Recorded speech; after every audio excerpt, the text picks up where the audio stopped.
عليكم ورحمة الله وبركاته، مرحبا بكم إن شاء الله تكونوا بخير وعافية. الآن كنا في جولة عقارية وما زلنا مع أحد الزبائن من دولة عربية.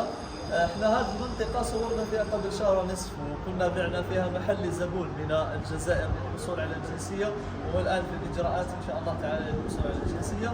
كذلك هذا الزبون الذي هو معنا مهتم بشراء محلات من أجل الحصول على الجنسية التركية. هذا مفتاح المحل تاع الزبون اللي اشترى من خلالنا من الجزائر، وهذا المحل تاعو كما راكم تشوفوا. إن شاء الله تعالى سنؤجره لأخت من الجزائر، خلاص يعني تم الاتفاق معها من أجل أنه راح يكون مطعم جزائري هنا في هذه المنطقة، في منطقة أسنيور. كل من لديه اهتمام بشراء الجنسية التركية يتواصل معنا، والجنسية التركية يستطيع شرائها في هذه المحلات، لكن مش بمبلغ 400,000 دولار، بأقل من ذلك. من يريد أن يستفسر عن هذه الطريقة يتواصل معنا إن شاء الله، وراح نخليكم المصور تشوفوا المنطقة من الخارج. نلتقي إن شاء الله في مشاريع أخرى.